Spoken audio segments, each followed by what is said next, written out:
तो सैनी पीछे से गायब आ।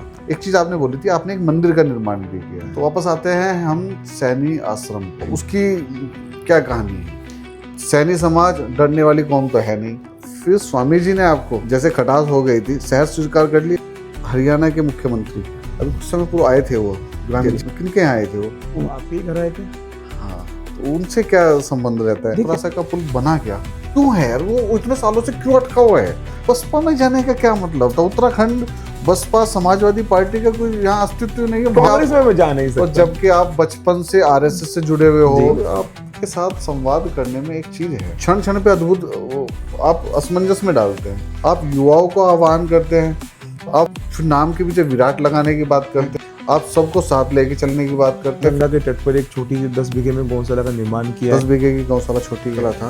कुंवर प्रणव सिंह चैंपियन जी। और खानपुर विधायक उमेश, उनके बीच में जवानी विवाद था, ने एक बड़ा रूप ले लिया। पंचायत का आह्वान करती है गुज्जर समाज। पोस्टर लगा हुआ था, मंदिर निर्माण था, वो फड़ा गया।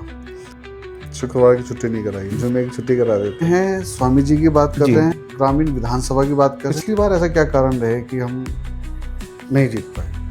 आप भारतीय जनता पार्टी से जुड़ाव रखते हैं, स्वामी यतीश्वर जी से आपका जुड़ाव है, विधानसभा आपका ग्रामीण विधानसभा क्षेत्र है। तो राजनीति में कब से आपके transform journey, fat to fit, कितना वजन था आप? 130 किलो। 130 किलो। अभी कितना है? 65 kg। 65 kg।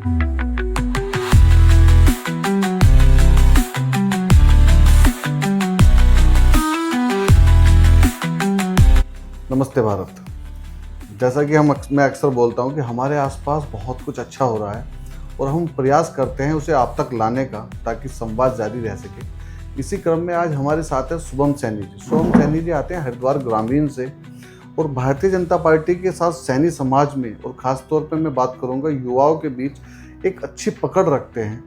और संकल्प की शक्ति से प्रभावित युवा जब मैं बात करता हूँ, तो जब शुभम सैनी जी का विचार मेरे जहन में आता है, तो मेरे जहन में आता है एक युवा जो संकल्प शक्ति को जानता है और उसके माध्यम से युवाओं तक जो संदेश पहुंचाता है वो पॉजिटिव वे में पहुंचता भी, और निश्चित रूप से युवा उसी क्रम में उसको लेते भी हैं। तो बहुत बहुत धन्यवाद शुभम जी, हमारे आग्रह को स्वीकार करने के लिए और संवाद के लिए समय निकालने के लिए। कैसे हैं आप? मैं कुशल हूँ। चलिए, तो शुभम जी आगे बढ़ाते हैं आज की इस चर्चा को, संवाद को। सबसे पहले मेरा जो प्रश्न सबसे रहता है, पृष्ठभूमि। तो आपके बारे में थोड़ा सा आप बताइए, पृष्ठभूमि क्या है, किस परिवेश से आप आते हैं? मैं किसान परिवार से आता हूँ। हम लोग बेसिकली किसान हैं और मेरी शिक्षा दीक्षा पूरी मेरे गांव से हुई है।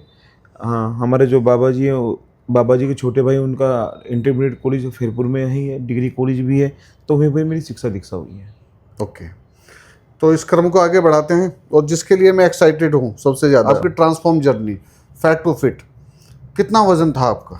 हाँ, मेरा वजन था लगभग 130 किलो। 130 किलो। अभी कितना है? अभी है मेरा 65 kg। 65 kg। मतलब आपने 35 किलो और 30 किलो और एक आदमी गायब कर दिया आपने, हैं? कैसे हुआ ये चमत्कार कैसे किया आपने? देखिए, 130 में जब मेरा 130 किलो वजन था, मैं रात उसके बाद भी 4-5 किलोमीटर में निरंतर पैदल चलता था। लेकिन कहीं ना कहीं एक टोंट रहे होते हैं ना जनता के बीच में, कि अनेक प्रकार से नाम आपको दिए जाते हैं, या मेरे जो आदरणीय हैं उनके प्रकार से मुझे कहीं ना कहीं हर बार बोला जाता है कि यार जीवन समाप्ति की ओर है तेरा। तो उन्होंने फिर मुझे एक आइडिया दिया। एक डॉक्टर है, डॉक्टर कुल्लर, पंजाब में जी। तो उनके मार्गदर्शन में फिर मैंने अपना पूरा जो डाइट चार्ट है, उन दिनचर्या, उन्होंने मुझे कहा, जो भी उन्होंने मुझे मार्गदर्शन दिया, मैं उस मार्गदर्शन पर चला और मैंने 18 महीने अन्न नहीं खाया। बड़ा कठिन रहा होगा। हाँ, बहुत कठिन रहा मेरे लिए। 3 महीने में लौकी तोरी का सूप पिया, टमाटो सूप, यानी टोटली सूप पिया मैं 3 माह उसमें। पर संकल्प की शक्ति थी। बिल्कुल। और मैं अपने घर से अपने आश्रम, यानी स्वामी यतीश्वरानंद जी के आश्रम तक अप डाउन 21 किलो के समथिंग किलो बैठता है वो अप डाउन। तो मैं पैदल यात्रा जर्नी की अपने वहाँ। सुबह 4 बजे उठता था और वापस मैं 3 घंटे में 21 किलोमीटर की मैं जर्नी करता था अपनी। तो टोटल आपको 18 किलो कितना टाइम लगा ये पूरा वजन करने? पूरा टाइम कितना लगा पूरा करने में? तो मान लीजिए आप, मुझको 15 महीने लगे। लेकिन मैं 18 महीने अन्न नहीं खाया। अन्न भी मैंने अपने गुरु के आदेश पे खाया। यानी स्वामी जी ने कहा यार रोटी खानी शुरू कर, यानी उस दौरान मेरा 60 किलो वजन रह गया। और शरीर में कमजोरी नहीं महसूस होती थी? हाँ, हल्की कमजोरी स्टार्टिंग में महसूस हुई, लेकिन परमपिता परमात्मा शक्ति देते हैं। अगर हम कोई संकल्प लेकर कोई कार्य करें तो ईश्वर ही साथ देते हैं। अद्भुत था यार, ये ट्रांसफॉर्म जर्नी अद्भुत है। मतलब अपने आप में कि इतना संकल्पित भाव से 15 महीने अन्न ना खाना, लौकी तोरी जैसी चीज़ों पे निर्वाह करना अद्भुत है। ये आपकी संकल्प शक्ति को दर्शाता है। तो जो युवा आज की डेट में बढ़े हुए वजन से परेशान हैं, उनके लिए आप थोड़ा सा उनको थोड़ा सा मोटिवेशन आप दें, क्योंकि क्या होता है, जिसने कर लिया रास्ता वो बताए जो उस पथ से आगे गुजर के वास्तव तो अच्छा है। देखिए साहब, प्रथम तो मैं कहूँगा कि मैं अपनी एक थोड़ी, मुझको 500 शुगर भी हो गया था। मेरा शुगर लेवल 500 था। अच्छा। 500, और मैं उस लेवल से 0 पे आया हूँ। मेरे डॉक्टर अचंभित है कि आपने कि कैसे किया। मेरे जब टेस्ट होते हैं हर बार, मेरे डॉक्टर कहते हैं कि एक आपका शुगर लेवल वो है जो एक बच्चे का होता है, आपने कैसे किया? मैंने दृढ़ संकल्प से किया। अद्भुत है। और मैं अपने सभी युवा साथियों से कहूँगा कि एक तो आप नॉनवेज, अल्कोहल से दूर रहे। सर्वप्रथम तो अगर आप यूज भी करते हैं तो उसके साथ साथ आप अपना दिनचर्या में परिवर्तन करें। जलपान, और आपकी दिनचर्या ब्रह्म मुहूर्त में उठनी चाहिए, क्योंकि हिंदू धर्म में हम लोगों को ब्रह्म मुहूर्त में उठकर परमपिता परमात्मा का ध्यान लगाने के तत्पश्चात हमें अपनी दिनचर्या के लिए निकल जाना चाहिए। हमें अपने जो भी हम एक्सरसाइज कर सकते हैं, जिम में जा सकते हैं। एक्सरसाइज किया? हाँ, मैं एक्सरसाइज किया। कितने घंटे एक्सरसाइज करते थे आप? मैं लगभग 2 घंटे देता था, यानी मेरी 8 से 10 किलोमीटर जर्नी रहती थी घूमने की, और 45 मिनट मेरी एक्सरसाइज रहती थी। एक्सरसाइज नॉर्मली, और वो भी खेत में। अच्छा, खेत में रहती थी। तो आपने एक्सरसाइज की बात करें हम, जो ये योग के माध्यम से आपने किया, योग को अपने जीवन का हिस्सा बनाया? मैं तो श्रेय मैं अपने डॉक्टर को दूंगा जिनके सानिध्य में मैंने किया, क्योंकि गुरु भी होता है। बिल्कुल सही बात है।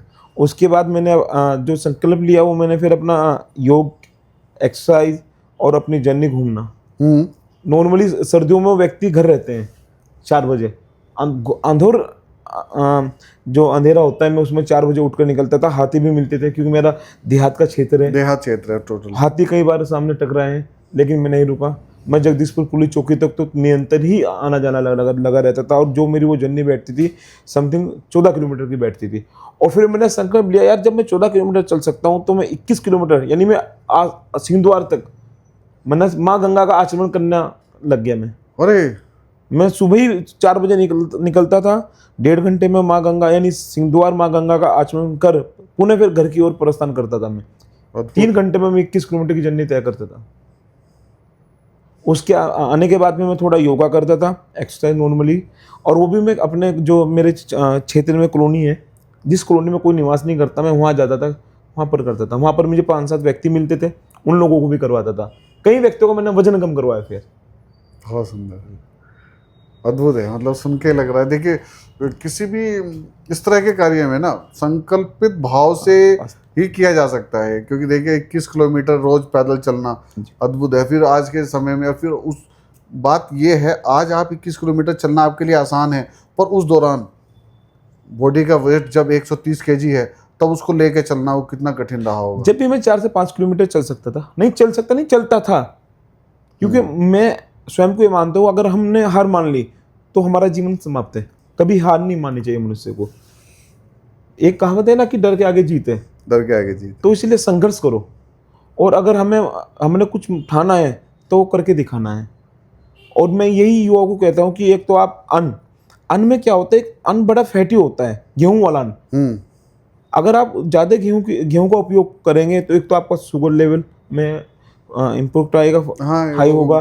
दूसरा, आपका वेट बहुत अधिक मात्रा में बढ़ेगा। इससे अच्छा आप अपने दिन आहार में दूध ले सकते हैं, दही ले सकते हैं, सैलेड में फ्रूट्स ले सकते हैं, राइस ले सकते हैं, वेजिटेबल्स, कोई भी वेजिटेबल आप खा सकते हैं। हाँ, वो फैट बढ़ाता ही है, और शुगर लेवल भी बढ़ाता है गेहूं का ज़्यादा उपयोग। और आप मुझको घी से कहते हैं वेट बढ़ता है, आप मुझे दीजिए कितना घी दे सकते हैं। मैं घी आपने पूरी जर्नी में खाया? हाँ, दवा क्या है। अच्छा, ये हमारे कप रखते हैं, एक कप आप ये भी भरे, मैं अभी जस्ट इसको ग्रहण करूंगा। उससे कुछ डॉक्टर ने मना नहीं किया उसके लिए? नहीं, कैसी बात। अच्छा, ये मैं ग्रहण करूंगा। और लेकिन हाँ, ग्रहण करने के बाद फिर मैं कल 10 किलोमीटर की रेस भी लगाऊंगा। हाँ, मतलब वो कंज्यूम भी कर ले, बोल हाँ। गया यही ना। ये भी फैट करना बढ़ने का होता है। मेन कारण तो यही जी, होता है कि हम लोग उसको नहीं कर पाते हैं दिनचर्या अपनी। लेकिन अब मेरा 1% वेट नहीं बढ़ेगा। अभी मुझे लगा कल कि मेरा 1 किलो, यानी 1 किलो मेरा वेट, 1 किलो मेरा वजन बढ़ा। कल मेरा 66 आया। मैंने आज अन्नी खाया पूरे दिन, सुबह से अब तक अन्नी का नहीं किया मैंने। अच्छा, मैं ओनली सुबह उठा, एक केला खाया, एक सेब ली, उसके बाद मैं अपना थोड़ा बहुत नॉर्मली घूमा हूँ, क्योंकि आज महाशिवरात्रि का पर्व है। महाशिवरात्रि का पर्व था, तो मैं स्वयं का एक मंदिर है, मैं वहाँ पर जाकर फिर पूजा अर्पण करनी थी, तो उसमें हूँ। चलिए, बहुत बढ़िया। मतलब ये फैट टू फिट की जर्नी मतलब मेरे लिए अद्भुत था। ये पॉडकास्ट का हिस्सा है और ये मुझे जानना था, मुझे सुनना था कि, और मैं चाहता था कि युवाओं को उसका लाभ मिले। यार कोई करना चाहे मैं उसकी हर प्रकार से मदद करूँगा, अगर कोई व्यक्ति करना बहुत चाहे। सुंदर, बहुत सुंदर। चलिए, अब दूसरी चीज़ों पे आते हैं। आप भारतीय जनता पार्टी से जुड़ाव रखते हैं, स्वामी यतीश्वरानंद जी से आपका जुड़ाव है, विधानसभा आपका ग्रामीण विधानसभा क्षेत्र है, तो राजनीति में कब से? मैं 2000 पूर्णतः तो मैं बाल स्वयंसेवक हूँ। आप आरएसएस से भी जुड़े हुए जी, हैं? मेरे नाना जी खनिजे गांव के हैं, जो लक्सर में हैं। तो वहाँ पर उनके एक पड़ोसी हुआ करते थे, कि वर्तमान में भी डॉक्टर कुंवर जी, बड़ी ही प्रसिद्ध व्यक्ति, उनकी मूंछों से प्रसिद्ध है। उनकी मूंछों की हर व्यक्ति दुहाई देता है। वो साइकिल से हरिद्वार की जर्नी करते थे। तो जब मैं वहाँ पर गया बाल व्यवस्था में, तो उन्होंने मुझे कहा चल मेरे साथ। मैंने कहाँ जाना नाना, यही जैसे नॉर्मली, अरे चल। मैं गया, उन्होंने कहा ध्वज प्रणाम कर। मनाओ, ठीक है, ध्वज प्रणाम 1, ध्वज प्रणाम 2। तो उस दिन मैं स्वयंसेवक बना। तो जब बचपन की छूट हो जाता, तो मैं शाखाओं में जाने लग गया, यानी 7-8 साल की आयु में शाखा में गया। फिर 2007 में मैंने वर्क किया, प्रथम वर्ग आईटीसी की। अच्छा। हाँ, जिला प्रचारक हमारे पवन जी थे, मेरे गांव में लगी, मैं वहाँ पर किया। उस दौरान एक धनपुरा गांव है, आपने सुना होगा, बड़ा चर्चित गांव है। तो जब हम लोगों ने पद संचलन निकाला, तो वहाँ पर एक, आपको पता होगा कि रोक लग गई। हाँ। सरकार विपरीत थी, उन्होंने कहा कि हम मस्जिद के सामने को नहीं जाने देंगे।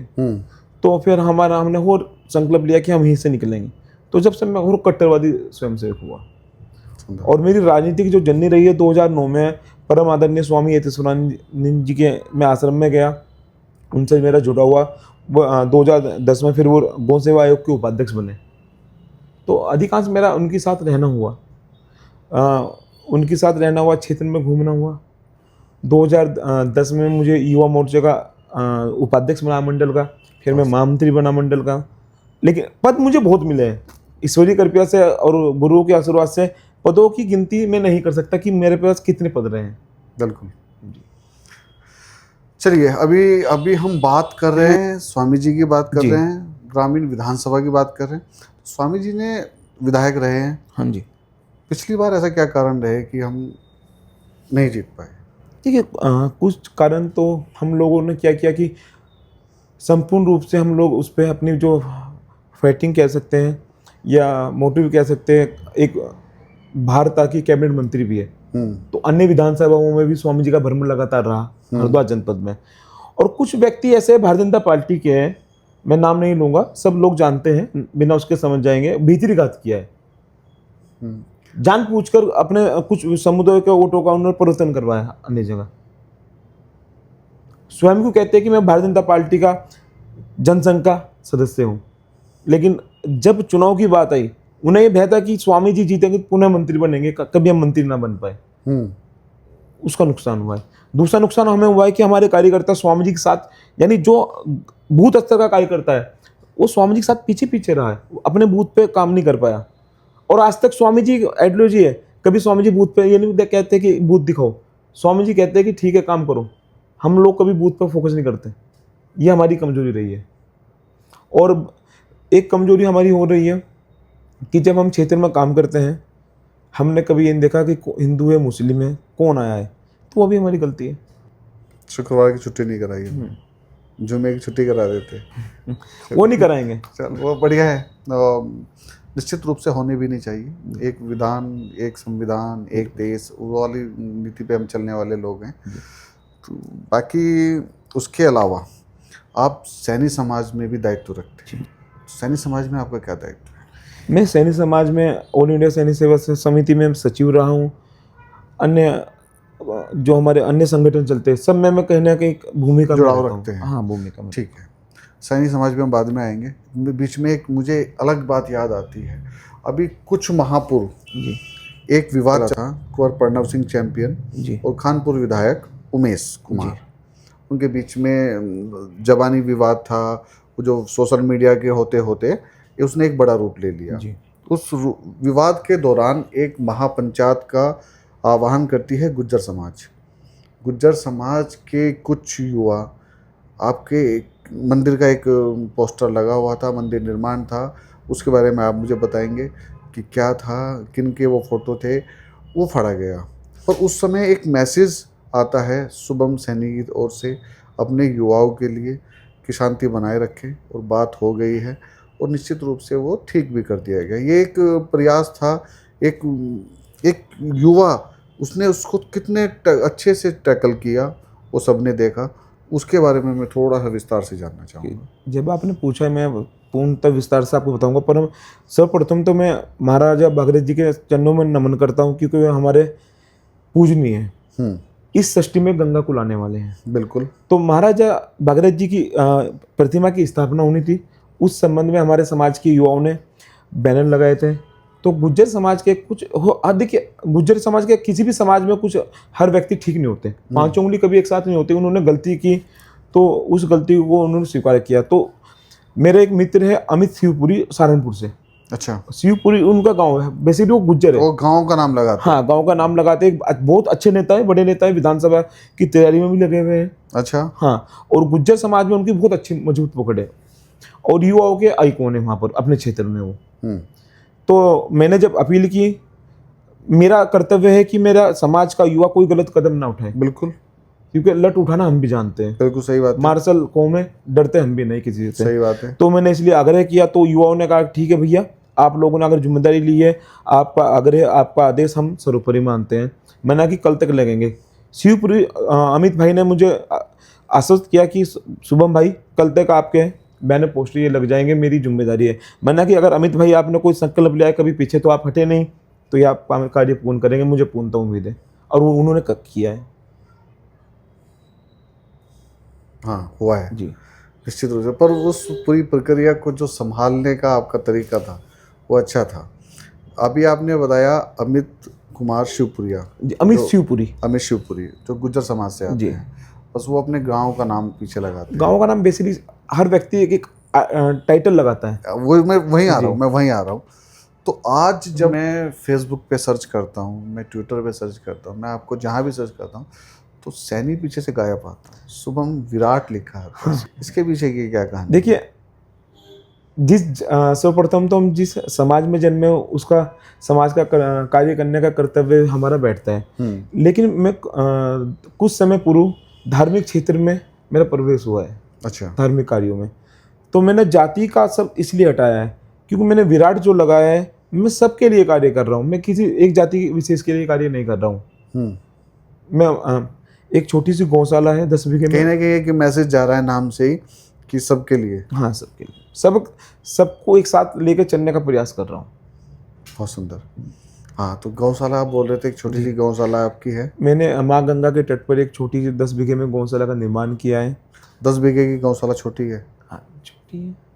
कितने वहाँ पे गोवंश हैं अभी? फिलहाल 50 के समथिंग गोवंश हैं। 50 हैं जी। छोटी नहीं है फिर तो, बढ़िया, अच्छा प्रयास है। और रहने के लिए कक्ष भी है वहाँ पर अतिथियों के लिए। अच्छा, अतिथियों के लिए भी? हाँ, अतिथियों के लिए कक्ष है, कोटेज है। अच्छा। मैं कोटेज बनाए हुए उसमें अतिथियों के लिए, और मैं स्वयं वहाँ पर रहता हूँ। और यज्ञशाला है, क्योंकि मैं यज्ञ को मानता हूँ, सर्वश्रेष्ठ यज्ञ है मेरे लिए। अच्छा जी, अद्भुत। तो ये किससे, इसकी प्रेरणा कहाँ से मिली आपको? मेरे प्रेरणा स्वामी यतीश्वरानंद है, क्योंकि वो गौ माता के लिए अपनी जान न्यौछावर करते हैं। मतलब आपके साथ संवाद करने में एक चीज़ है, आप क्षण क्षण पे अद्भुत, आप असमंजस में डालते हैं। आप युवाओं को आह्वान करते हैं, आप फिर नाम के पीछे विराट लगाने की बात करते हैं, आप सबको साथ लेके चलने की बात करते हैं, फिर आप धर्म की बात करते हैं, और इन्हीं बातों के बीच में आप एक बात करते हैं कि सैनी समाज डरने वाली कौम तो है नहीं। तो ये क्या है, मतलब आपको समझ पाने में मैं थोड़ा सा विचलित हो रहा हूँ। और फिर अभी हाल फिलहाल का वाकया, आपके सैनी समाज के आश्रम का एक बहुत मुद्दा ज्वलंत तरीके से सोशल मीडिया पे ट्रेंड कर गया अभी 15 दिन पहले। जी तो उसमें आपकी भूमिका क्या रही? देखिए, मैं फिर आपको पूर्णतः विस्तार से बताता हूँ। लॉकडाउन का समय था, स्वामी यतीश्वरानंद जी से मेरी खटास हो गई। मैं अच्छा। उनका परम शिष्य हूँ, यानी मेरे गुरु ही है राजनीतिक। अच्छा। मैं उनको छोड़कर अन्य दल में चला गया कि मेरा अस्तित्व जिंदा है, कि शुभम एक स्वयं में है। अच्छा। अगर विराट है ना, तो विराट का अर्थ ही विराट है। फिर विस्तार से आपको आज मैं अपने बहुत सुंदर। विस्तार से चर्चा करते हैं। मैं बसपा में ज्वाइन कर ली। अच्छा, ये मेरी नॉलेज में नहीं था। हाँ, मैं 1 साल बसपा में रहा। बसपा में मैंने बसपा वालों को ताकत दिखाई कि राजनीति क्या होती है। और उसी दौरान में रहते हुए, ये वो वाला समय था क्या जब नरेश शर्मा जी भाजपा का दामन छोड़ के आम आदमी पार्टी का नहीं हाथ नहीं, पकड़ते नरेश हैं? शर्मा वाला नहीं। हाँ, उसका भी था, नरेश भाई का भी था, लेकिन मेरा अपना अलग था। मतलब स्वामी जी से मेरी वैचारिक मतभेद इसलिए हुए, मैंने स्वामी जी को कहा ये व्यक्ति हमारा हो ही नहीं सकता, ये व्यक्ति गलत है। तो स्वामी जी ने कहीं ना कहीं नेगलेक्ट कर दिया। स्वामी जी हमारे ऐसे कि सबका सब पर विश्वास कर लेते हैं, भोले हैं, स्पष्ट बोलते हैं। यही उनकी कमी है। राजनीतिक अच्छे है, लेकिन स्पष्ट बोलना और हर एक व्यक्ति पर एकदम विश्वास कर लेना वो भी गलत है। तो मैं बसपा में गया। मैं बसपा में मुश्किल से 10 दिन रहा हूँ। बसपा में जाने का क्या मतलब था? उत्तराखंड बसपा समाजवादी पार्टी का कोई यहाँ अस्तित्व नहीं है, वहां जाने का आपने विचार लिया। और जबकि कांग्रेस में मैं जा नहीं सकता। और जबकि आप बचपन से आरएसएस से जुड़े हुए हो, आप आरएसएस की विचारधारा वाले व्यक्ति हो, जी। भारतीय जनता पार्टी के आपके अंदर मूल स्रोत हैं, उसके बाद बसपा जैसी पार्टी को चुनना अचंभित करने वाला है। हाँ, लेकिन मैं बसपा में गया, मुश्किल से 2 कार्यक्रम में उनके शामिल हुआ मैं। उसके बाद और मैं हाँ नियंत्रण शाखा में नियंत्रण जाता रहा। शाखा और संघ का कोई भी कार्य हुआ, बढ़ चढ़ कर भाग लिया। मेरे विभाग प्रचारक जो हुए या जिला तो प्रचारक बसपा का चुनाव के इसलिए तो नहीं कि ग्रामीण क्षेत्र में उन लोगों के वोटर का कंटेंट थोड़ा ज्यादा है? नहीं नहीं नहीं नहीं, मेरी इच्छा थी लक्सर की कि मैं लक्सर बसपा से लड़ूंगा। वास्तविक तो ये थे, और मैं लड़ता भी। लॉकडाउन का हुआ समय हुआ, लॉकडाउन में एक व्यक्ति को आप नहीं बुला सकते थे। मैंने जनपद में अपने समाज में मैं गया, गांव दर गांव गया, और मैंने अपने गांव में ही 3000 व्यक्तियों का एक सम्मेलन किया। उसमें मेरे ऊपर मुकदमा भी दर्ज हुआ। मुकदमा दर्ज हुआ। सरकार के पूरे जनपद में सरकार के पुतले फूके हैं, जगह जगह पुतले फूके। डीएम ऑफिस में मेरे समाज के लोगों ने धरना दिया। यूपी के पूर्व मंत्री साहब सिंह सैनी उस धरने में शामिल रहे, हर जगह शामिल रहे। और जितने भी हमारे समाज के जिला पंचायत है, ये यूपी से हुए या उत्तराखंड के, सब लोग खुल के आए जब उन्होंने देखा कि शुभम सैनी पर मुकदमा दर्ज हुआ है। क्योंकि शुभम सैनी हमेशा लड़ाई अगर लड़ता है तो इंसाफ के लिए लड़ता है। मैंने कभी भी गलत व्यक्तियों का साथ नहीं दिया, और ना मैं कभी पैसों में बिका। युवा हूँ तो युवाओं की सोच रखता हूँ। बहुत सुंदर। एक चीज़ मुझे मेरे जहन में आती है, क्योंकि मैं कुछ लक्सर आपकी जो ये ग्रामीण क्षेत्र है ना जी, उसमें बहुत समय मेरा जाना रहा है। मुझे नहीं पता अभी वो हो गया है या नहीं हो गया है, पर मैं सोच रहा हूँ एक प्रश्न आपसे पूछ लूँ। उत्तरासा का पुल बना क्या? नहीं, और वो क्यों है यार, वो इतने सालों से क्यों अटका हुआ है? देखिए क्या होता है ना, अगर हम जियो उसका माननीय स्वामी यतीश्वरानंद जी का आर्थिक प्रयास से उसका जियो पास करवा दे, उसका बजट भी स्वीकृत हो गया, उसका टेंडर भी हो गया अभी? हाँ, अभी हाल में टेंडर उसका लग चुका है। उसमें राजनीति भी गरमाई थी। तो अभी तो वो बोलते हैं, कांग्रेस तो बोली अनुपमा रावत जी का प्रयास है ये सारा। ठीक है, अनुपमा विधेयक है, मैं मानता हूँ, लेकिन जियो में जिसका प्रस्ताव होगा, जिसका नाम होगा, वही तो प्रयास रहेगा। वो इतना अच्छा मतलब आज की डेट में उस पर इतना ट्रैफिक है, क्योंकि पतंजलि से आने वाला पूरा ट्रैफिक उधर से होके गुजरता है जी। और वो इतना बरसात के दिनों में तो इतना खतरनाक वो मंजर हो जाता है वहाँ। और उसको मैं व्यक्तिगत रूप से 10-12 साल से देख रहा हूँ।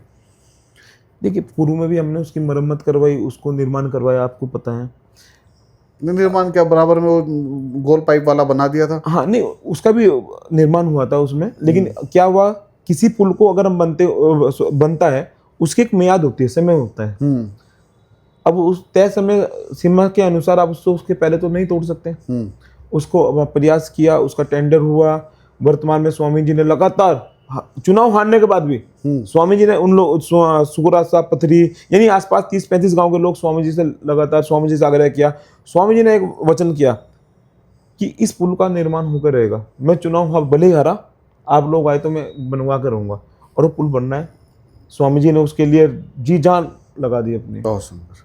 चलिए, बहुत दिनों का प्रयास है, बहुत दिनों की प्रतीक्षा है उन गांव वालों की, क्योंकि बरसात के दिनों में तो वाकई वो जो पुल बनाया गया है, अस्थायी रूप से जो पुल बनाया है उसके ऊपर से पानी गुजरता हाँ, है निश्चित रूप से।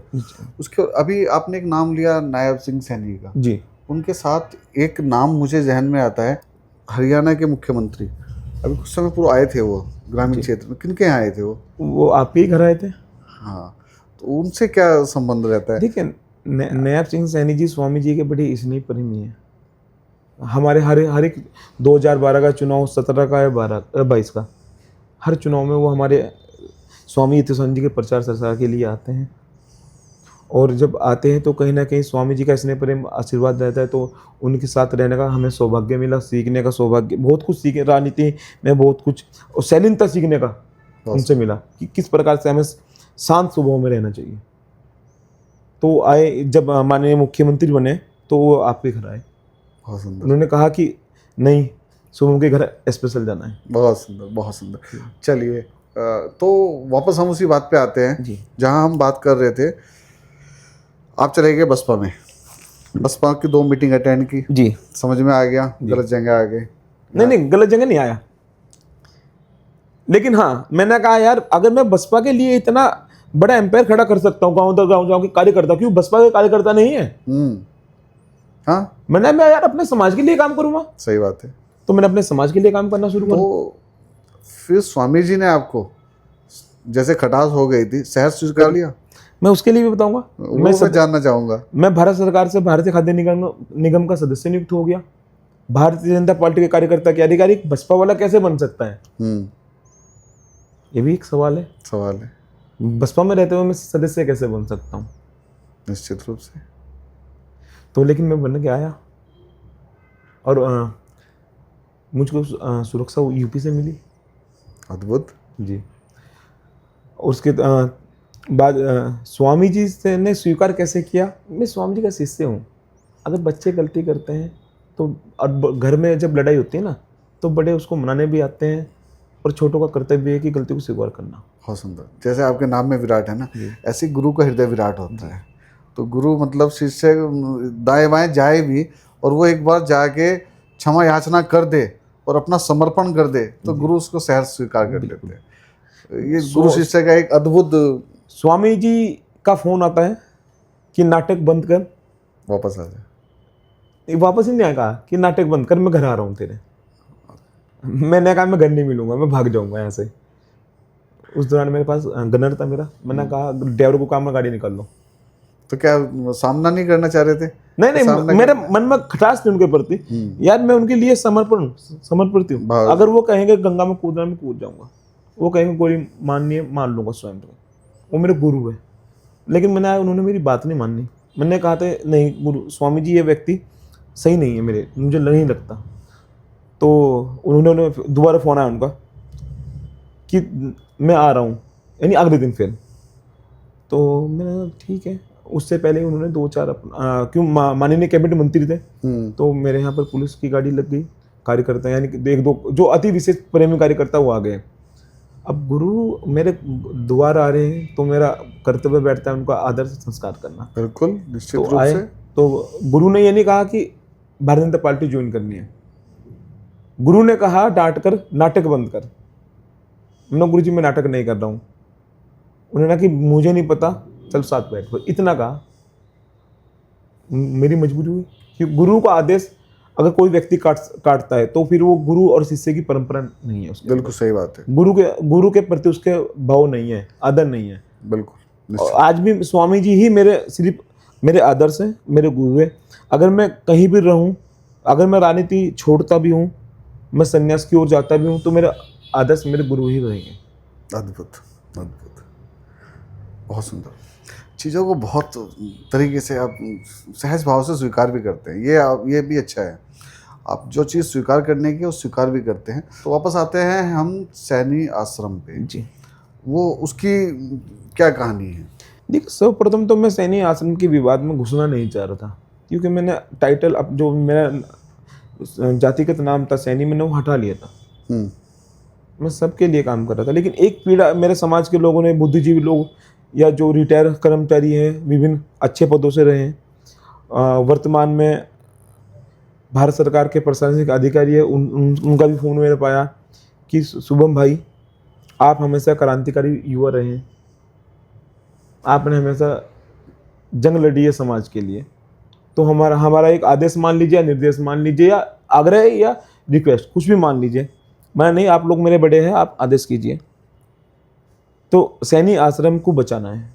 ना हुआ क्या है कि आपको पता ही है, मतलब भाई साहब मुझको पता है, लेकिन मैं सिर्फ काम करता हूँ स्वामी यतीश्वरन जी के लिए, मैं बाकी लोगों के लिए काम नहीं करता, मैं कोई पेड कर्मचारी नहीं हूँ। मैंने यही कहा उनको स्पष्ट। तो फिर मेरे घर कुछ समाज के लोग आए, उन्होंने कहा शुभम भाई देखो, अगर आप लोग युवा है, और ऐसा नहीं कि जहाँ आप निकल जाए हजारों की संख्या में युवा आपके साथ चलते हैं, निश्चित रूप से। एक आह्वान पे आपके युवा इकट्ठे हो जाते हैं, युवा नहीं बुजुर्ग भी इकट्ठे हो जाते हैं। ना ठीक है, मुझे क्या करना है, मना किया, पहले अपना बायोलॉजी मुझे दिखाया, बायोलॉजी क्या है। मैंने उस बायोलॉजी को गहनता से पढ़ा, 1922 की रजिस्ट्री चेक करी, तो यूपी के, जब ये भाग यूपी का ही था, मुजफ्फरनगर सहारनपुर के व्यक्तियों ने इस संपत्ति को दान दिया। मैं ठीक है, फिर मैंने कहा 2009 में क्या हुआ था, जब तो हम बाल व्यवस्था में थे, हमें नहीं पता था। उन्होंने कहा कि ऐसे ऐसे आश्रम की कुछ लोगों ने फर्जी ट्रस्ट बना ली, सैनिक सभा को छोड़कर नई ट्रस्ट बना ली और उसको लीज पर दे दिया चंद्रभान जी ने। मैंने चंद्रभान जी कहाँ गए? उन्होंने कहा कि जब समाज ने उनको ये कहा कि आपने गलत किया, तो उन्होंने गलती स्वीकार की, और उस गलती को स्वीकार करते हुए समाज को 2,51,000 रुपये भी दिए, और सबके उन्होंने नतमस्तक हुए। मैं ठीक है, लेकिन आज वही स्थिति पूर्व मंत्री राम सिंह सैनी जी कर रहे हैं। सैनी सभा का गठन, यानी सैनी आश्रम का बहुत 1922 में हुआ। उसके 15-20 साल बाद उन लोगों ने सोचा कि यार संस्था चलाने के लिए एक कमेटी की आवश्यकता होती है। बिल्कुल, ऐसे तो संपत्ति है, उनके जाने के बाद कोई किसी को भी कब्जा लेगा। बिल्कुल। तो सैनी सभा का उन्होंने विस्तार किया, और सैनी सभा का विस्तार हुए लगभग 100 वर्ष के करीब हो गए। तो सैनिक सभा के नेतृत्व में ही हर वर्ष 3 वर्ष में चुनाव होते हैं अध्यक्ष का। हमारे एक अच्छी परंपरा है कि समाज के बड़ों ने जो कह दिया चुनाव का अध्यक्ष वो हो गया। अच्छा, चुनाव का अधिकारी होता है, पर्चे भी दाखिल होते हैं, लेकिन उन पर्चों में जिसको हमारे समाज के लोगों ने कह दिया अध्यक्ष बना दो इसको, वो बना दिया। कभी ये नहीं हुआ कि यार चुनाव ही कराने हाँ, मतलब वो मनमुटाव नहीं हुआ, वो मनमुटाव वाली प्रक्रिया नहीं है। लेकिन वर्तमान की स्थिति में क्या हुआ, इन लोगों ने एक प्रबंधन समिति का गठन किया। उस बायोलॉजी में इन्होंने क्या किया कि 4 संरक्षक मंडल में सदस्य हुए, जिसमें स्वयं राम सिंह जी हैं, 3 नए लड़के हैं, और 7 व्यक्ति उसके सदस्य हैं। और उन्होंने उसमें एक अधिकार दिया कि संरक्षक समिति किसी को तत्काल प्रभाव में हटा सकती है और किसी का भी चयन कर सकती है। ये हुआ इस विरोध को लेकर जब मैंने उसको उनके बायोलॉजी को गहनता से पढ़ा, मैंने ये तो बहुत गलत है, गलत विरोध है, मतलब गलत है ये तो। हाँ, क्योंकि सैनिक सभा का तत्वावधान में आज तक चला है, तो सैनिक सभा, और सैनिक सभा में एक नियम है कि 31 रुपये में व्यक्ति 3 साल का सदस्य बन सकता है। उस व्यक्ति 31 रुपये वाले व्यक्ति को चुनाव लड़ने का अधिकार भी है, मत का भी है। और इन्होंने क्या किया, उसमें 21,000 का व्यक्ति सदस्य बन सकता है, जो 21,000 रुपये देगा दान, और उसको सदस्य यानी वोट डालने का अधिकार होगा नहीं होगा, ये 7 लोगों की कमेटी तय करेगी। ओके, मैनिपुलेट कर दिया। हाँ, और उसमें फिर हम संरक्षक मंडल में आते हैं। हमारे उत्तराखंड में हमारे माननीय राज्यसभा सांसद बहन कल्पना जी है, 2 राज्य मंत्री भी है। संरक्षक का अर्थ क्या होता है? बड़ों का, बड़ा का, या कोई अभिभावक। हाँ, अभिभावक वही बन सकता है, या किसी पे कोई जिम्मेदारी हो बड़ी, या उस व्यक्ति ने समाज के लिए कुछ बड़ा योगदान किया हो। ठीक है, राम सिंह जी मंत्री रहे, मैं मानता हूँ, स्वीकार करता हूँ, वो संरक्षक बन सकते हैं। लेकिन वो जो नए 3 व्यक्ति हैं जिन्होंने दुकान से हटके अपना बाहर का आज तक ये नहीं देखा कि उनको समाज जानता भी नहीं वह व्यक्ति है कौन, समाज का कोई व्यक्ति नहीं जानता कि ये व्यक्ति कौन है, तो उनको कैसे स्वीकार कर देगा? सही बात है। और इस कमेटी में इन्होंने क्या किया कि 5 साल के बाद चुनाव हो गए, और चुनाव होंगे या नहीं होंगे वो भी संरक्षक मंडल तय करेगा। अच्छा, हाँ तो सारे तो सब बदल के रख दिया सारे। हाँ, पूरा बैलेंस बदल दिया। आप कह सकते हैं कि एक इस संपत्ति को हड़पने की बात है। बिल्कुल। तो उस विरोध में मैं आ गया। मैंने ठीक है, संघर्ष समिति बनी, एक नवीन है करोंदी का लड़का, वो उसका अध्यक्ष है। नवीन भाई का फोन आया कि शुभम भाई आपको साथ आना है। मन्ना भाई मैं साथ आऊंगा, मैं न्याय के साथ हूँ, मेरी व्यक्ति विशेष से लड़ाई नहीं है, लेकिन विचारों की लड़ाई है। समाज की धरोहर है वो, जी। उसको बचाने का तो कर्तव्य है आपका। तो मैं उस लड़ाई में कूद गया। तो लगातार मेरे पे प्रेशर बनाया गया अनेक स्रोतों से कि भाई आपका जीवन बहुत लंबा है, आप बड़े अच्छे व्यक्ति हैं, यानी अनेक प्रकार के मुझे लोभ में लिया गया। और लोग दोनों चीजें से, मतलब जीवन हाँ। लंबा है और वो तो मिठाई के अंदर मिर्ची भी थी। हाँ, धमकी भी थी तो मिठाई भी थी। हाँ, समझ लो आप। मैंने कहा कि भाई धमकी तो मैं किसी से डरता नहीं, और कुछ शब्द मैंने कड़े कहे। मैंने कि अगर मैंने लाइव आके ही कहा, मैंने समय रख लीजिए, स्थान रख लीजिए, और जितनी संख्या इकट्ठी कर सकते हैं इकट्ठी कर लीजिए। देखना है कितना जो बाजू कातिल में सरफरोशी की तमन्ना हमारी है। अब हमारे दिल में मन्ना हम वहीं पहुंच जाएंगे, और सुबह अकेला आएगा, तुम जितने मर्जी इकट्ठे कर लो। अगर इस गलत फहमी में मत रहना कि डर जाऊंगा धमकी से, और प्यार से तुम मेरी जान भी ले सकते हो। तो फिर कुछ लोग आए, उन्होंने प्यार से मेरे से निवेदन किया कि शुभम भाई हमें 4 दिन का समय दीजिए, हम इस मुद्दे को समाप्त करते हैं। मैंने ठीक है। लेकिन उन्होंने क्या किया, समाप्त ना करके एक सभा बुलाई सैनी आश्रम में प्रस्ताव की कि अपना कॉलम पूरा कर सके। उसका हमने बहिष्कार किया, उसमें विरोध किया। आपने उसमें देखा भी होगा, सोशल मीडिया में चला है मारपीट का। देखो मेरे युवा है, शांत तो फिर बैठेगा नहीं, और जहाँ शुभम पहुंच जाए वहाँ शांति हो जाए। फिर गलत के विरोध में तो हम खड़े रहेंगे, उसके लिए मर सकते हैं। फिर हम धरोहर है हमारी, मंदिर है। फिर अचरज में डाल दे रहे हो, फिर अचरज में डाल दे रहे हो। अभी बात कर रहे थे आप संन्यास लेने की, और सबकी जब युवाओं की बात आई, जब समाज की बात आई, जब समाज की धरोहर की बात आई, तो निश्चित रूप से अगर सब चीज़ें प्यार से टैकल हो जाती तो बंसी बजाने वाला चक्र ना उठाता, बस तो वो महाभारत होने ही ना देता। बस अगर सब चीज़ें बांसुरी बजाने से सॉल्व हो जाती तो उसको फिर महाभारत करने की ज़रूरत क्या थी, आवश्यकता ही नहीं पड़ती। अद्भुत है। अपने समाज के लिए खड़ा होना चाहिए, क्योंकि समाज के लिए देखो क्या है, नेतृत्व तो करना हर किसी के बस की बात नहीं है। और जैसे एक कहावत है कि भेड़ियों का अगर नेतृत्व शेर कर रहा है ना, तो डरना चाहिए उससे।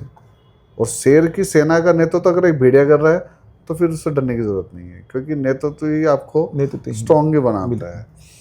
बहुत बढ़िया आपने, मतलब सहजता से सारी चीज़ों को आपने स्वीकार किया। जो मेरी जिज्ञासाएं थी वो सारी आपने निश्चित रूप से शांत की। हर सवाल का आपने बहुत सहज भाव से, बहुत बढ़िया तरीके से और विराट रूप से जवाब दिया। अब ये सब चीज़ होने के बाद मैं उस पर आना चाहूँगा। एक चीज़ आपने बोली थी, आपने एक मंदिर का निर्माण भी किया है। तो अब मैं खोजने की कोशिश कर रहा हूँ एक युवा नेता के बीच में छुपे हुए उस सन्यासी को जो गुरु के प्रति रखता है पूरा समर्पण। वो क्या है, वो मंदिर, वो क्या प्रकल्प है, वो क्या मन के भाव है? छोटा मोटा व्यापार करते हैं, क्योंकि हम छोटा मोटा कहाँ, आप तो विदेश यात्रा करते हो। वो तो मुझे ये भी याद आ गया एकदम से। तो व्यापार की दृष्टि से ही जाना होता है विदेश में। हाँ वही तो छोटे मोटे व्यापार वाला कहाँ जा पाता है? नहीं, यही तो है, यही तो सस्पेंस है। शुभम के पीछे विराट लगा लिया, और विराट का अपने आप में बड़ा रूप है, और सैनी समाज को दिशा दिखाने का काम, और सर्व समाज के लिए करने का जज्बा, और विदेश जाने वाले व्यापार को छोटा व्यापार। अद्भुत। देखिए, छोटा व्यापारी मानूंगा मैं। मेरा परम सौभाग्य है, परमपिता परमात्मा का आशीर्वाद है कि मुझे विदेश जाने का सौभाग्य प्राप्त होता रहता है। थोड़ा बहुत जो असल में मेरे जो खर्चे हैं वो मैं स्वयं से वहन करता हूँ। मैं कभी किसी व्यक्ति से आज तक पैसे नहीं दिए। मेरे पर कई बार आरोप लगे, लेकिन सिद्ध नहीं कर पाए। आखिर में आके हार गए, क्योंकि जब लिए नहीं तो सिद्ध कैसे करेंगे? वो तो राजनीति का एक रूप है, वो तो चलता रहता है। तो मंदिर का, हाँ मैं मंदिर का बताता हूँ। मेरे परम पूज्य यानी आध्यात्मिक क्षेत्र में जो गुरु है श्री संत प्रभु जी महाराज है। कहाँ से आते हैं? ये जम्मू से है बेसिकली। अच्छा जी। इनकी शिक्षा दीक्षा लंदन में हुई है। बहुत सुंदर। और नागवंश से है, भगवान शेषनाग जी की गद्दी के गद्दाधीन है अच्छा। जी। तो वहाँ पे छोटा एक व्यापार किया हुआ है कि कुछ लोग बच जाए, एक छोटी मोटी कॉलोनी काटी हुई है। तो अब हिंदू है तो मंदिर तो बनाए ही बनाएंगे। अच्छा, तो किन का मंदिर बनाया आपने? भगवान शेषनाग जी का भगवान शेषनाग जी का। जी। सर्वप्रथम मंदिर होगा भगवान शेषनाग जी साक्षात विराजमान रहे वहाँ। बहुत सुंदर। और ये नहीं प्रतिमा की स्थापना नहीं, साक्षात विराजमान भी है उस मंदिर में। अगर आप कुछ मन की इच्छा लेकर जाएंगे, स्वयं आपकी इच्छा पूर्ण होगी। बहुत सुंदर। इसको वे कहते तो मंदिर का प्राण प्रतिष्ठा वगैरह हो हैं। गई? सब कुछ हो गया, परम पूज्य गुरु जी ने कर दिया। आजकल गुरु जी मंदिर में ही आए हुए, सावन माह चल रहा है तो गुरु जी का प्रवास वहीं पर है। बहुत सुंदर। गुरु जी का अधिकांश अन्य देशों में भी उनका आना जाना लगा रहता है। उनके शिष्य फॉरेन में है अधिकांश, और जम्मू में है, तो उनका प्रवास लगातार निरंतर जारी रहता है। और मेरा भी आध्यात्मिक क्षेत्र में जाने का आध्यात्मिक क्षेत्र में मुझे लगता है आपका कहीं ना कहीं अब आपका मन आध्यात्मिक क्षेत्र की तरफ बढ़ रहा है, क्योंकि अध्यात्म को हम नहीं चुनते, अध्यात्म हमें चुनता है। तो वो चीज़ है, शायद आपको अध्यात्म ने चुन लिया है। और निश्चित रूप से शायद हम आगे किसी पॉडकास्ट में मिलें तो ये लिबास कहीं भगवाना हो जाए। 27 का चुनाव मेरे लिए महत्वपूर्ण है। 27 बहुतों के लिए महत्वपूर्ण है। नहीं, मेरे लिए इसलिए कि मेरे गुरु का चुनाव है। मेरे गुरु के चुनाव के संपन्न होने के तत्पश्चात मैं तुरंत अपना शिक्षा दीक्षा सब कुछ मोह त्याग कर हर चीज़ से मैं अलग उस सृष्टि में निकल जाऊंगा। मिलना ईश्वर ने चाहते मिलेंगे आपसे, बाकी ईश्वर की आराधना में रहेंगे। बहुत सुंदर। लेकिन जन कल्याण करेंगे, जन कल्याण के कार्य आप करते रहेंगे। और अभी एक मैं यात्रा निकाल रहा हूँ। अच्छा। यात्रा की तैयारी कर रहा हूँ, अभी डेट की घोषणा भी जल्दी करूँगा। और मुझे पूर्ण उम्मीद है कि जैसे हमेशा युवा मेरे साथ चलते हैं, उस 250 किलोमीटर की यात्रा में सैकड़ों की संख्या में युवा चलेंगे। बिल्कुल अद्भुत जी। यहाँ से हरिद्वार से जाऊँगा और गंतव्य क्या होगा वो परमपिता परमात्मा को पता होगा, लेकिन उस यात्रा का फल जरूर मिलेगा, ये भी निश्चित है। बहुत सुंदर, बहुत अद्भुत। शुभम जी, बहुत अच्छा आपके साथ संवाद करके लगा। मेरी सारी जिज्ञासाएं शांत हुई, और एक ही पॉडकास्ट में हमने हर मोमेंट पे अलग चीज़ों को अनुभव किया। जहाँ राजनीति की बात की, अध्यात्म की बात की, संकल्प की भावना की बात की, और इन सब चीज़ों को बड़ी सहज तरीके के साथ स्वीकार करते हुए शुभम जी ने सारी चीज़ों के जवाब दिए। और आसान नहीं होता है सब युवाओं को साथ लेके चलना, और जिसमें युवा ही नहीं जो अपनी उम्र से बड़े हैं, जो बुजुर्ग हैं, अगर वो भी आपकी का अनुसरण करने और आपकी बात मानने लग जाएं तो लगता है निश्चित रूप से अद्भुत प्रतिभा आपके अंदर है। तो आज के इस संवाद में हमारे साथ थे शुभम विराट जी। अब मैं विराट जी कह के ही इनका संबोधन करूंगा, क्योंकि जब ये जिस भावना के साथ इन्होंने जो समाज का टैगलाइन है वो हटाने की कोशिश की है, वो एक बड़ा संकल्प है। और जब ये बात करते हैं आगे जाके संन्यास की ओर जाने की बात करते हैं, तो वो फिर सब के लिए हो जाता है, वहाँ किसी एक समाज की बात नहीं होती है। तो जैसा मैं हमेशा बोलता हूँ कि जुड़े रहिए पॉजिटिव विचारों से, और बच्चों को जोड़ के रखिए संस्कारों से। तो आज आप हमारे साथ थे शुभम सैनी जी, और इसी के साथ फिर मिलते हैं अगले मेहमान के साथ अगले पॉडकास्ट में। तब तक के लिए नमस्ते भारत। ओम ओम।